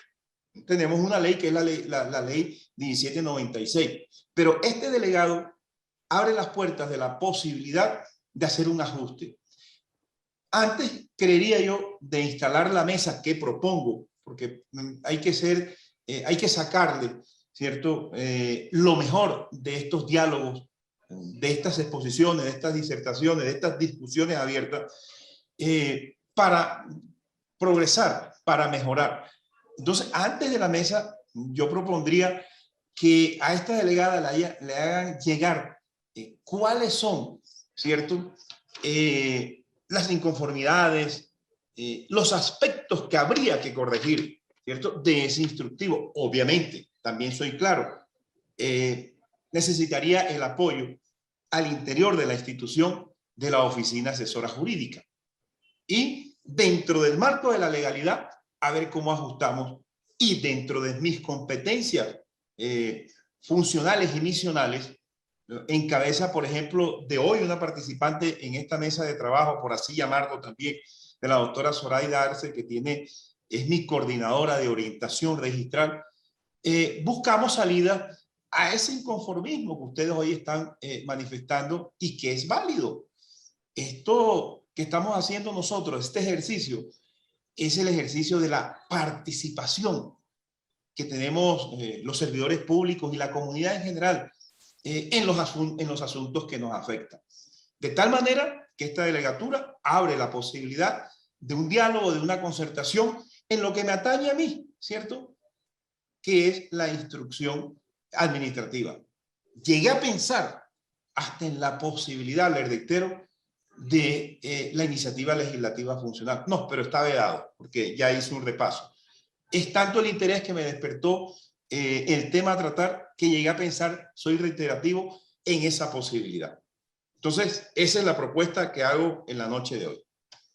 Muchísimas gracias, Gracias. doctor Mozo, porque eso justamente es parte de lo que buscamos en estas reuniones conjuntas, que podamos también encontrar soluciones conjuntas entre todos para prestar un mejor servicio. Hay muchas inquietudes dentro del notariado, porque evidentemente no es un tema tan sencillo, a pesar de parecer simplemente un documento de vigilancia y control sobre el hecho de cómo se llevó a cabo una obra y si se dio cumplimiento con todos los requisitos que se tenían previstos cuando se otorgó la licencia de construcción. Sin embargo, es un tema que tiene bastante complejidad desde el punto mismo de ver cómo debe hacerse esa protocolización de ese documento. Trabajar coordinadamente. Que ese eso es un principio es de la lo función. bueno de esta reunión. Es un trabajo conjunto, articulado entre todos para poder obtener excelentes respuestas para prestar un mejor servicio. Bueno, bienvenida a las propuestas. Ok. Muchísimas Muchas gracias. gracias. Bueno, doctor Mauro, doctor Luis Fernando, doctor Álvaro, muchísimas gracias. Voy a proceder a leer algunas de las preguntas o inquietudes que nos han planteado en el chat y después de eso le damos la palabra a quienes habían levantado la mano para pedir el uso de ella. Nos pregunta, o no, comenta, sí, pregunta el doctor Fernando Ballesteros. ¿La escritura pública de certificado técnico de ocupación solamente la otorga el enajenador, es decir, quien figura como propietario del folio? Creo que ya nos lo habían contestado, efectivamente, es él quien está obligado a otorgar esa escritura. El titular del derecho de dominio, que es quien va a actuar como enajenador. Pero de todas maneras, doctor Boada, si usted nos puede ilustrar algo más sobre esta pregunta. Ya, doctor, gracias. No, pues es que algo que se me olvidó decir ahora, y es como, ¿por qué? O sea, ¿cuál es la razón del registro a partir de una escritura pública del certificado técnico de ocupación? Yo veo dos razones nomás. Una, la necesaria publicidad de ese acto, de que las personas que vayan a adquirir esos inmuebles tengan digamos, el conocimiento de que eso tuvo un certificado técnico de ocupación. Y segundo, y digamos más importante, es el hecho de que yo puedo ir a la notaría a pedir copia de ese certificado, sin ningún problema. Eso es lo que yo puedo hacer. Y segundo, la norma es clara al establecer que es únicamente el enajenador la persona que puede protocolizar el certificado. Ninguna otra persona, ni el constructor, como lo decía antes. Ahí pues no creo que haya, les decía, discusión alguna al respecto cuando la norma habla que es el enajenador. Ahora, ya si uno quiere entrar a discutir jurídicamente la expresión enajenador, puede darle las vueltas que quiera, pero va a terminar es que el enajenador es la persona que puede transferir el inmueble. Y si es el transferir el inmueble, es el propietario. Entonces allí no habría discusión y es únicamente el enajenador. Doctor, gracias. Gracias, doctor Luis Fernando. Doctor Mauro, nos preguntan, si un proyecto tiene supervisión técnica, pero no tiene obligación de certificado técnico de ocupación, ¿debe solicitar la autorización de ocupación de inmuebles? Considero que no, porque son excluyentes. O sea, en los casos hay que tener en cuenta que la supervisión técnica existía inclusive antes de la ley 1796 como obligación de la ley 400 del 97. Lo que cambió con la ley 1796 fue el estándar. Antes eran 3.000 metros cuadrados con unas excepciones, y la ley 1796 reduce ese umbral a 2.000 metros cuadrados de construcción. Pero lo que sí, el atributo sustancial en esta discusión es que la ley 1796 crea el requisito del certificado técnico de ocupación, que es reglamentado después por el decreto de la norma de sismoresistencia, por el apéndice que se adopta en el decreto. Entonces, si en su momento solamente requería supervisión técnica y no existía la figura de certificado de ocupación, pues mal podría exigírsele a un proyecto esa situación o activarle esa obligación. Lo que sucede es que si ya en el momento en que está adoptado y reglamentado el certificado técnico de ocupación, el proyecto se somete a un licenciamiento, ese acto administrativo ya debe expedirse con tal obligación. Es decir, debe consignarse en ese acto administrativo la obligación de obtener su certificado técnico de ocupación. Y en ese momento, claro que será exigible. Pero los anteriores definitivamente no, porque pues esta ley fue muy clara dentro de estos principios de que no puede haber una retroactividad en tal obligación. Complementario con eso, doctor Mauro, nos pregunta el doctor Guillermo Mazorra desde Paime, Cundinamarca. Si se obtuvo licencia de construcción antes de julio de 2017 y el proyecto se desarrolla por etapas, y con el desarrollo de las futuras etapas se supera el área de los 2.000 metros cuadrados, ¿es necesario obtener la certificación técnica de ocupación para las nuevas etapas? ¿O se tiene en cuenta la fecha de erradicación de la licencia de construcción de la primera etapa? Ahí coinciden dos situaciones que es necesario, digamos, deslindar con claridad. Lo primero es que el régimen de etapas establece la obligación a que cada etapa obtenga su respectiva licencia. Es decir, que en un solo predio en donde se desarrolle un proyecto en 4 etapas, se deberán otorgar para cada etapa una licencia y por lo tanto va a tener 4 licencias de construcción en la modalidad de obra nueva, cada una para su etapa. Entonces, si la primera licencia dentro de esta situación que nos expone la persona que nos consulta, si dentro de esta situación se aprobó la primera etapa en un régimen normativo anterior, pues esa primera etapa a todas luces no tiene la obligación de este nuevo régimen. Pero las siguientes etapas, la segunda, tercera o cuarta, en el ejemplo que estoy citando, ya se aprueban y se otorgan en virtud de esta reglamentación, claro que sí, deberían someterse a la supervisión técnica en caso que reúnan las condiciones de un supervisor técnico, es decir, superar los 2.000 metros cuadrados y por lo tanto al activar la supervisión técnica por esa condición, activar también la obligación del certificado técnico de ocupación. Doctor, Luis Fernando, nos preguntan que si en los folios de matrícula inmobiliaria que identifican los parqueaderos o los depósitos, es necesario inscribir la escritura mediante la cual se solemnizó el certificado técnico de ocupación. Doctor, en mi concepto sí, porque la norma no está haciendo una diferenciación, habla de unidades privadas, no está estableciendo o únicamente las que dentro del proyecto se destinen a vivienda. Para mí todo el proyecto, perdóname, todo el proyecto, o sea, el certificado técnico no se da únicamente para los inmuebles destinados a vivienda, también se da para los parqueaderos, para los cuartos útiles. Entonces, en mi concepto, el certificado técnico debe ir en todas las unidades que resulten de ese proyecto. Doctor Mauro, ¿usted qué opina? Yo coincido con la apreciación porque, si ustedes se dan cuenta, la supervisión técnica y como consecuencia el certificado técnico de ocupación aplica para los proyectos de vivienda, para los proyectos comerciales, para los proyectos dotacionales o industriales, es decir, cualquier uso urbano. En ese sentido, es como lo que está considerando esta obligación es para todas las unidades privadas que formen parte de ese proyecto. Si el proyecto tiene comercio y vivienda, pues en las unidades privadas de comercio y vivienda tendrán que inscribirse. Si el proyecto tiene comercio, vivienda, estacionamientos privados, depósitos privados, pues tendrá que inscribirse en esas unidades privadas resultantes de ese sometimiento al régimen de propiedad horizontal. Muchas gracias. Les quiero decir que yo siempre le he solicitado a los constructores que verifiquen que efectivamente ese certificado técnico de ocupación quede inscrito en todos los folios que se derivan del folio matriz al ser sometido el inmueble al régimen de propiedad horizontal. Nos preguntan, para una licencia de construcción radicada en legal y debida forma con anterioridad al 1 de julio de 2017, ampliada y modificada posteriormente con áreas superiores a 2.000 metros. En este caso, ¿es exigible el certificado técnico de ocupación sobre todas las unidades o solamente sobre las unidades objeto de ampliación? Creo que ya el doctor Mauro nos contestó esta pregunta, ¿cierto, doctor Mauro? Pero, ¿o quiere agregar algo?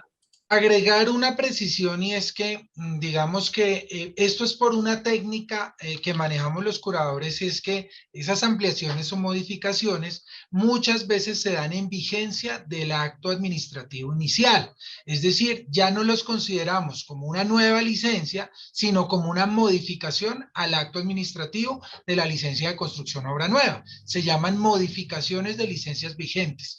Y para este tema, si estamos en el trámite de una modificación de licencia vigente, hay una reglamentación nacional que permite mantener las condiciones normativas con las que fue aprobado el proyecto original. Entonces, para precisarle en esta pregunta, es importante ver si las modificaciones se hicieron durante la vigencia de la licencia inicial, por lo tanto, tienen derecho a mantener las reglamentaciones, dice, mantendrá la norma urbanística y demás reglamentaciones que sirvieron de base para la expedición de esa licencia original, y por lo tanto, si la licencia original no estaba considerando esta obligación, pues mal haríamos en una modificación de licencia incluirle esta condición. Otra cosa muy diferente es cuando el proyecto sufre intervenciones, pero después de haber perdido vigencia la licencia original o la licencia inicial. Ahí ya otorgamos una nueva licencia para modificar y ampliar, y esa nueva licencia sí se somete a la reglamentación actual. Y por lo tanto, al ser, por ejemplo, una ampliación, cobijaría la totalidad del proyecto dicha obligación. Gracias, doctor Mauro. Es decir, que siempre tenemos que mirar la denominación de la licencia. Si es modificación de la licencia que fue radicada antes del 1 de julio del 2017, esa nueva autorización que se está confiriendo está amparada entonces por ese derecho ya adquirido del constructor. ¿Es así? De acuerdo, doctor Juan Carlos. La modificación de licencia vigente por una regulación nacional permite mantener el régimen con el que se aprobó ese proyecto. Eso es modificación de licencia vigente. Y acordémonos que en Colombia, en este momento, con las vigencias que tenemos, fácilmente un proyecto puede tener su licencia vigente en virtud de prórrogas, revalidaciones, la puede tener 6 años, sin mayor inconveniente. Entonces, sí, si estamos hablando de una modificación de licencia vigente, mantiene el derecho al régimen original. Si estamos hablando de una nueva licencia para modificar, para ampliar o para adecuar parte de ese proyecto, ya tendrá que someterse a las condiciones de la fecha de debida forma de su presentación. Nos preguntan, ¿qué pasa si la autorización, si el certificado técnico de ocupación no coincide con la información consignada en la licencia? El notario debe aceptar ese certificado para la protocolización y el registrador debe proceder a inscribirlo. No hay coincidencia entre el certificado técnico de ocupación y la licencia. Por definición, no habría certificado técnico de ocupación, porque el certificado, por esa misma definición de la ley, es la constancia de que el proyecto coincide lo construido con lo aprobado. Entonces, cuando no coincide, ¿qué es lo que hay que hacer? Entonces, el supervisor no puede otorgar el certificado hasta que el titular y los profesionales asociados con esos cambios, con esas inconsistencias, no tramiten la respectiva modificación ante el curador. Entonces, ¿qué hay que hacer? Si se construyó diferente a la licencia, existe una posibilidad de modificar esa licencia para ajustar esos parámetros y, por lo tanto, hacer coincidir lo aprobado con lo construido. Pero no en todos los casos, y esta observación es importantísima, se pueden otorgar esas modificaciones, porque en la modificación de licencia vigente también tenemos que revisar el correcto cumplimiento y el estricto cumplimiento de los parámetros de ordenamiento territorial del municipio o distrito y de la norma de sismorresistencia. Entonces hay que hacerlo con sumo cuidado. Tendrían que sincronizarse los dos temas para que se pueda expedir el certificado técnico de ocupación, la autorización y la obra.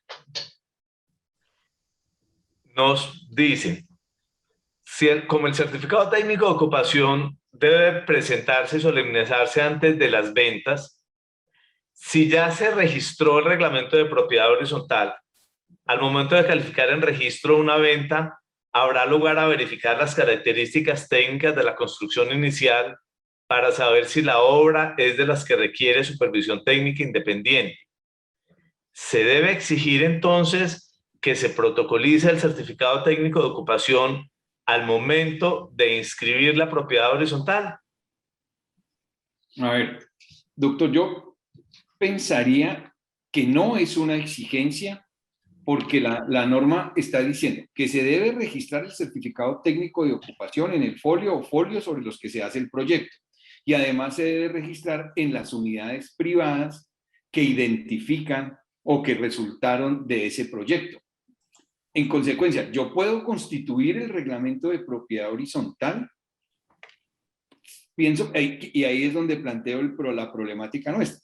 Puedo constituirlo sin registrar el certificado técnico de ocupación, porque lo que no puedo hacer es registrar las enajenaciones de las unidades privadas sin que se haya registrado el certificado técnico de ocupación. Entonces yo lo que podría mirar en la licencia de construcción que se presente con el reglamento de propiedad horizontal es que allí nos diga que requiere el certificado técnico de ocupación. Y entonces estar pendientes de cuando empiecen a enajenar las unidades, pues se haya hecho el registro tanto en el folio de mayor extensión como en las unidades privadas, o irlo haciendo a medida que se va enajenando con cada una de las escrituras. Pero pienso que no es exigible al momento de la constitución del reglamento, porque la norma no lo está estableciendo. Sí, me parece perfecta esa respuesta, doctor Luis Fernando. Además, la ley 1796, ahí tenemos en pantalla en este momento la parte de la instrucción administrativa número 12 que nos transcribe el artículo 6 de la ley 1796. ¿Cuándo se tiene que expedir el certificado técnico de ocupación? Una vez que se han concluido las obras aprobadas y siempre antes de que se vaya a enajenar la respectiva unidad privada. Entonces, perfectamente, si el constructor concluyó la obra antes de someter el inmueble a régimen de propiedad horizontal, en esa misma escritura de sometimiento a régimen de propiedad horizontal puede protocolizarse el certificado técnico de ocupación. Pero si primero se hizo el reglamento de propiedad horizontal, o se hizo, perdón, se sometió a régimen de propiedad horizontal el inmueble, cuando apenas está en la fase constructiva, sin que se hayan concluido las obras aprobadas por la licencia, todavía no es el momento para que el supervisor técnico independiente proceda a expedir bajo gravedad de juramento esa certificación. ¿Que a qué se refiere? Como nos lo puntualizó el doctor Mauro en su exposición. El supervisor técnico independiente certifica bajo juramento que esa obra contó con la supervisión correspondiente y que además la edificación se ejecutó de conformidad con los planos, diseños y especificaciones técnicas, estructurales y geotécnicas que exige el Reglamento Colombiano de Construcción Sismo Resistente. Entonces, el momento que hay que tener presente para que todos lo recordemos siempre, según el artículo 6 de la Ley 1796, para la expedición de ese certificado técnico de ocupación, ya tienen que estar concluidas las obras que fueron aprobadas con la licencia, por lo menos para la etapa o para la parte de inmuebles que se van a enajenar. Y se tiene que solemnizar por escritura pública registrada antes de que se inicien las enajenaciones, pudiendo hacerlo, como nos lo recordó también el doctor Luis Fernando, en el momento mismo en que se va a hacer cada acto de enajenación. Y es lo que nos dice el artículo 10, la obligación que tenemos notarios y registradores, que es ahí donde inicialmente hacía la crítica, que el artículo 10 de la ley dice: los notarios y registradores no procederán a otorgar. Ahí leamos: los notarios no procederán a autorizar, ni los registradores, ahí sí está bien dicho, a inscribir ninguna escritura de transferencia de propiedad de inmuebles hasta que no se cumpla con la obligación de protocolizar e inscribir la certificación técnica de ocupación. Y en ese orden de ideas, como también lo puntualizó el doctor Luis Fernando, el orden de los factores altera el producto. Señores notarios, señores funcionarios de notarías, nosotros tenemos la obligación de revisar las minutas que nos presentan o de entrar a redactar directamente, y en uno y en otro caso haciendo las debidas advertencias a los interesados, primero en una escritura que contiene varios actos, pues en algunos casos, y este en particular, el orden de los actos afecta. No es técnico, no es jurídico, no se compadece de la exigencia de control de legalidad que nos impone el estatuto notarial, que en una escritura, primero, como primer acto de la escritura, esté la compraventa del inmueble, en segundo, la hipoteca del inmueble, y al final, como tercer acto, o simplemente como una anotacioncita, digamos que se procede a protocolizar o solemnizar el certificado técnico de ocupación. No, primero, si es que no se había inscrito ya esa certificación técnica de ocupación en el folio matriz y, por supuesto, al momento de someterse al régimen de propiedad horizontal se trasladó a las unidades privadas, si no se había hecho ese paso inicial, es necesario, por técnica notarial y registral, que el primer acto en la respectiva escritura de enajenación sea la legalización del certificado técnico de ocupación y acto seguido sí la enajenación de ese inmueble. Si ya el inmueble, perdón, si ya el folio de matrícula inmobiliaria, los folios de matrícula individuales ya tenían la anotación que fue trasladada del folio matriz, pues simplemente recordemos, ojalá en el texto de la escritura, que ese certificado técnico de ocupación ya había sido solemnizado y obra debidamente registrado en el folio de matrícula individual que corresponde a la unidad privada que se está enajenando. El doctor César Salcedo, notario tercero de Villavicencio. César, un saludo especial. Sí, perdón, doctor. Doctor, regáleme un aspecto aquí que usted me hizo caer en cuenta, y es el siguiente. Es posible que un propietario, el desarrollador, el enajenante, protocolice el certificado técnico de ocupación en el folio de mayor extensión y en las unidades privadas. Y luego, por alguna razón, lo hacen en la escritura de enajenación. Yo llamo la atención a los compañeros registradores, es en el sentido de que no pudiera ser objeto de devolución esa escritura, diciéndole, usted está haciendo un acto de protocolización del certificado técnico de ocupación y ese ya estaba registrado. Entonces, devolver la escritura para que las personas hagan una solicitud de registro parcial que pues en mi sentir no tiene mucho sentido. Ya, si ya está registrado, pues simplemente no lo tenga en cuenta. Si es que eso sucede, porque ¿para qué lo va a devolver para que soliciten registro parcial? Que porque ya ese acto no se va a hacer porque ya hay otro registrado. Pues consideraría yo a los compañeros, con el debido respeto, que esa escritura no hay por qué devolverla. Si ya está inscrito, listo, ya está inscrito, no lo tenga en cuenta. Si es que se repitió en la escritura de enajenación. Eso era, doctor, gracias. Gracias. El doctor César Salcedo, notario tercero de Villavicencio, nos había preguntado al comienzo, pero creo, César, que ya nos respondieron, pero voy a leer nuevamente la inquietud que nos planteaste hace más de una hora. El caso de un edificio con matrículas independientes para apartamentos, depósitos y garajes, o sea, donde apartamentos, depósitos y garajes son bienes privados, nos pregunta César si requieren los 3 certificados independientes con su protocolización respectiva. Bueno, no es que sea certificado independiente César, sino el certificado técnico de ocupación para cada una de las unidades, no importa si es apartamento, depósito y garaje. Nos preguntan, las licencias urbanísticas son un acto administrativo.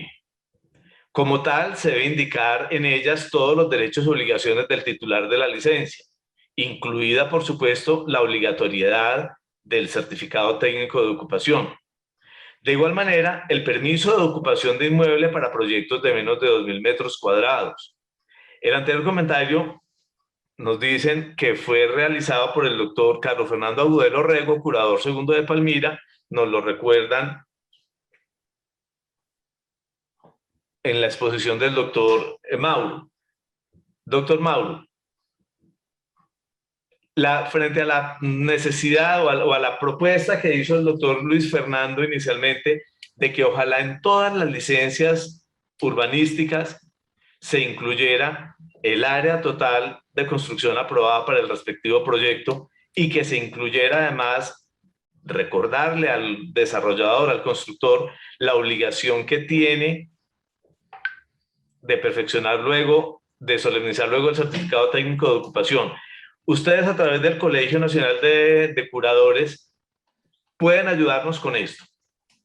Claro que sí, doctor Juan Carlos. Nosotros podemos recordarles a los curadores del país que tenemos esta obligación de consignarlo, pero también, pues, debo hacer una precisión. El hecho de que no quede consignado en el acto no exime al titular de su obligación. El hecho de que la licencia, por alguna razón, no contenga esta obligación no quiere decir que el supervisor técnico no tenga que cumplir ese mandato legal. Pero sí, claro que sí, lo haremos. La observación que yo les hacía hace unos minutos es que desafortunadamente, pues nosotros los curadores que licenciamos en el país somos la excepción, porque pues la mayoría de municipios tienen la función de licenciamiento todavía pues concentrada en la oficina de planeación municipal. Y ahí sí pues desde el colegio no podríamos entrar a actuar. Doctor Fernando. Buenas noches, doctor Juan Carlos. Muchas gracias. Gracias y perdona y gracias por tu paciencia. No, ni más faltaba. Muy interesante la charla. Gracias a todos. Tengo unas cuestiones pues para complementar de pronto y observaciones que se presentan en el día a día a raíz del registro de escrituras. Yo soy registrador de instrumentos públicos de Valledupar. En muchas escrituras públicas se presentan certificados técnicos de ocupación protocolizados que al momento de ser fotocopiados y anexos a la escritura, pues la lectura es muy difícil para saber si realmente se trata de un inmueble específico.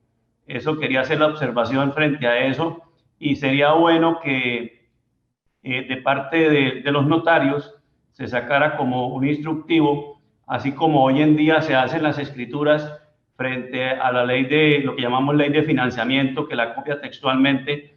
Igual sería importante que en el texto de la escritura, al momento de hablar del certificado de ocupación, a raíz de que no se ve el documento como tal fotocopiado, se llegue a que el texto refleje que el certificado técnico de ocupación elaborado por el ingeniero externo o sea, como un párrafo que resuma lo que el documento que el notario sí lo tuvo en la mano de manera original, le permita al registrador tener la seguridad de que efectivamente lo que se protocolizó y que está fotocopiado sea efectivamente ese certificado que trae el texto o el párrafo dentro de la escritura. Esa manera de observación. La otra situación que puede ir de la mano con lo que el doctor Fernando Boada establecía y que el señor curador muy amablemente va a solicitarle a los demás curadores de incluir en las licencias el requerimiento del certificado técnico de ocupación, pensaría yo que al momento en que se inscriba una propiedad horizontal, un loteo, y se abran 200, 300 matrículas inmobiliarias, se incluya en el comentario, en caso tal de que el certificado no sea anexo a ese acto jurídico de propiedad horizontal en el momento, se incluya en el comentario del folio de matrícula cuando se abra esa unidad privada producto de una propiedad horizontal, un comentario que diga se requiere certificado técnico de ocupación. ¿Por qué? Porque una venta de un inmueble puede durar en el tiempo y dentro de 4 años uno va a coger un folio de matrícula y el mismo notario va a coger un folio de matrícula y no se da cuenta o no se percata que sobre esa propiedad horizontal en algún momento se exigía el certificado técnico de ocupación y se hace la escritura pública.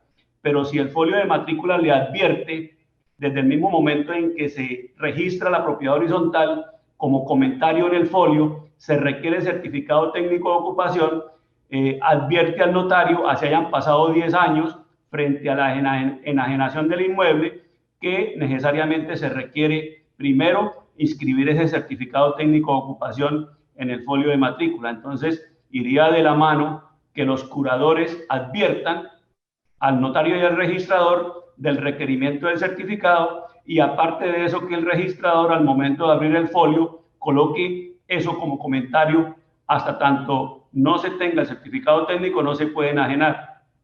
La otra situación es que siempre se habla del enajenador quien debe otorgar la escritura pública, pero igual hay que enfocarlo también a que puede estar debidamente representado, ¿no? La situación que puede llegar a presentarse es frente a las fiducias, a las fiduciarias. La fiduciaria es la titular del inmueble y resulta que se presenta la constructora a elevar la escritura pública con el certificado técnico de ocupación. Por obvias razones, la constructora no es enajenadora, no es la titular en el folio de matrícula. Pero la pregunta que yo ahora hago es, ¿puede el contrato de fiducia celebrado reemplazar el poder para que la constructora actúe en representación de la fiduciaria, que es la que está como titular de dominio en el folio de matrícula inmobiliaria? Esa pregunta es la que yo hago. Muchísimas gracias. Gracias, doctor Ballesteros. Recuerden que la norma nos señala expresamente que en los proyectos que se desarrollan con contrato de fiducia mercantil, se debe indicar expresamente en el contrato de fiducia quién va a asumir las obligaciones respectivas referentes al certificado técnico de ocupación. Una preguntita para el doctor Luis Fernando. Mire, hay distintos momentos en los que se puede solemnizar ese certificado técnico de ocupación. Ya sabemos que tiene que ser después de que se han ejecutado las obras, porque es lo que va a certificar bajo juramento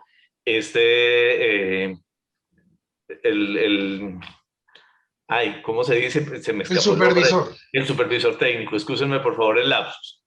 Dependiendo del momento en que se haga esa legalización, esa protocolización, ese otorgamiento de esa escritura y suscripción, los costos varían significativamente y le quiero pedir, doctor Luis Fernando, que nos ayude a tener eso presente. Para nosotros como notarios, para los abogados de constructoras y de notarías y de abogados independientes que nos están acompañando y por supuesto para los funcionarios de todas las oficinas de registro.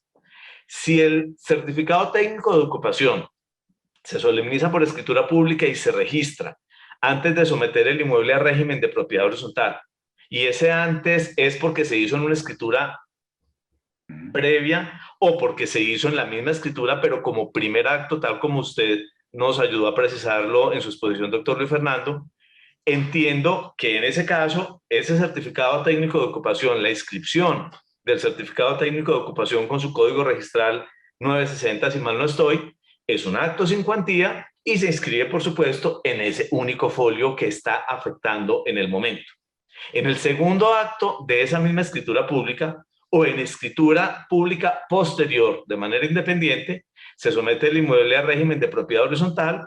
Como consecuencia de la inscripción de ese reglamento, se da lugar a la apertura de los folios de matrícula inmobiliaria para cada una de las unidades privadas derivadas del mismo, y a esos folios individuales, por técnica registral y por mandato expreso del estatuto, se deben trasladar los gravámenes, las limitaciones que están inscritos en el folio matriz.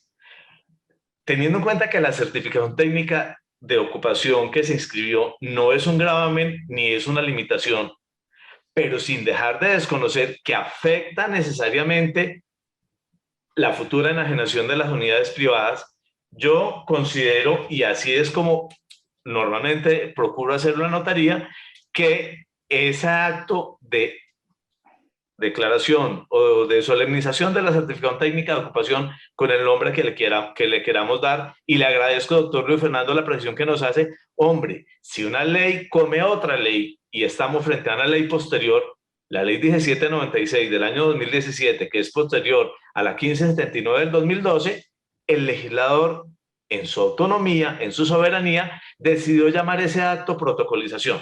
Entonces, ojalá que se nos acaben las devoluciones, porque algunas escrituras van con el término de protocolización en lugar de decir otro verbo distinto, otra acción distinta, solemnización, legalización. Listo, redondeo. Si se inscribió en el folio matriz esa certificación técnica de ocupación, luego se somete el inmueble a régimen de propiedad horizontal, a los folios individuales se traslada esa anotación. Y ese traslado de la anotación tiene simplemente el costo que se genera cuando se inscribe el reglamento de propiedad horizontal por la apertura de los folios nuevos y el traslado de todas las anotaciones del folio matriz que afecten las unidades privadas. Si eso no se hace de esa manera, sino que, por decir algo, primero hicieron como primer acto de la escritura el sometimiento a régimen de propiedad horizontal y como segundo acto la solemnización del certificado de certificado técnico de ocupación, o peor todavía, si el constructor en ese momento todavía no tenía el volumen, la cantidad de construcción, el porcentaje de construcción exigido por la norma, y se ve obligado a hacer la solemnización de ese certificado técnico de ocupación con cada una de las escrituras de enajenación de las unidades privadas que forman el proyecto. Eso le va a generar entonces, doctor Luis Fernando, derechos registrales de actos sin cuantía para cada una de esas posteriores actuaciones porque no lo hizo previamente. ¿Estoy en lo cierto o cómo se maneja esto para efectos del cobro de los derechos registrales? Bueno, doctor, mire, primero quiero contestarle al doctor Fernando Ballesteros, porque tal como usted lo establece, las obligaciones frente al certificado técnico de ocupación dentro del contrato de fiducia, pues deben quedar expresas y muy claras. Pero una cosa es la obligación de, supongamos que el constructor es quien debe contratar y asumir los costos de ese tercero que debe otorgar el certificado técnico de ocupación, y otra cosa muy diferente es que dentro del contrato de fiducia se diga, usted puede firmar, señor constructor, la escritura en la que se protocolice el certificado técnico de ocupación. Eso no podría ser, porque la ley dice que lo debe protocolizar el enajenador. Ahora, otra cosa muy diferente es que si la entidad fiduciaria quiere, le da un poder al constructor para que actúe por la entidad fiduciaria, pero en ningún caso el constructor podría actuar, porque el contrato de fiducia lo autorizó, porque sería tanto como que el contrato de fiducia estuviera estableciendo algo por encima de la ley 1796. cuando la ley le dice que es el enajenador. Entonces, en consecuencia, no podría, o sea, un poder sí, pero lo seguiría siendo la entidad fiduciaria. Y lo que se diga en sentido contrario de la ley, pues obviamente no tendría validez dentro de ese contrato de fiducia. Y segundo, doctor, como estamos frente a un caso, digamos que especial en el tema del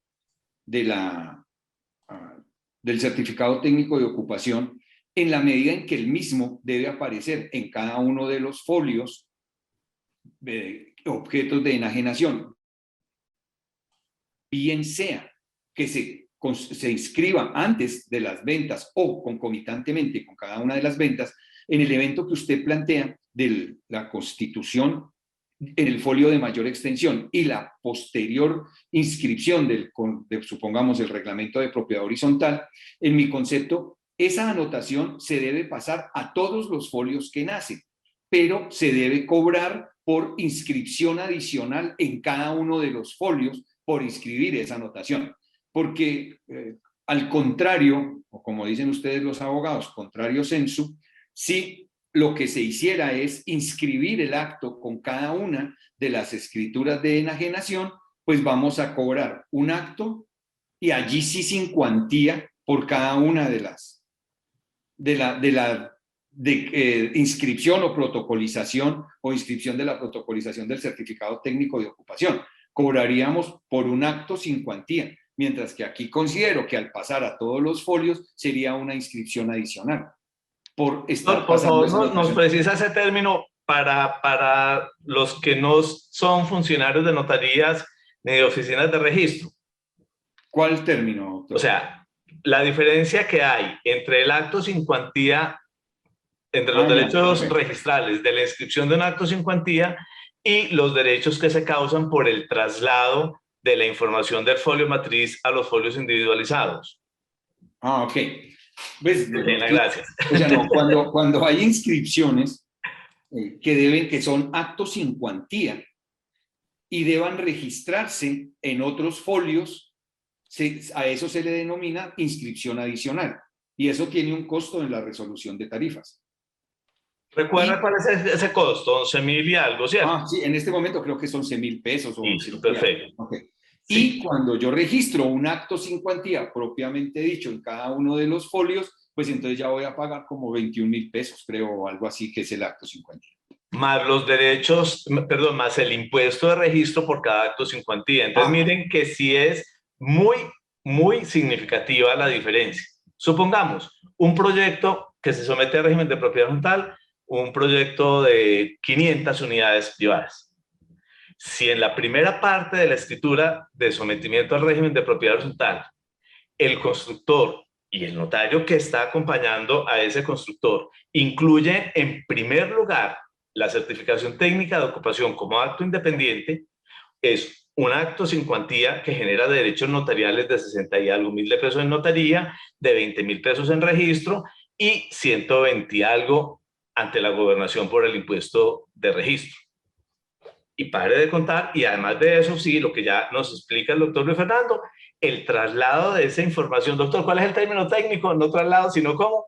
La inscripción en folio adicional. La inscripción en esos folios que se abren como consecuencia de sometimiento al régimen de propiedad horizontal genera simplemente unos costos registrales de 11.000 y algo por cada matrícula afectada, pero no genera ni derechos notariales por un acto sin cuantía que no lo hay, ni mucho menos el impuesto de registro 120 y pico mil de pesos. En cambio, miren que si el acto de solemnización del certificado técnico de ocupación se incluye como segundo acto en esa escritura, primer acto el reglamento, segundo acto el certificado técnico de ocupación, o si se hace en escrituras independientes, en cada una de las escrituras de enajenación, ahí sí, ese acto sin cuantía que se tiene que inscribir como acto sin cuantía en cada uno de los folios, va a generar los costos de los 20.000 pesos aproximadamente del acto sin cuantía en cada matrícula.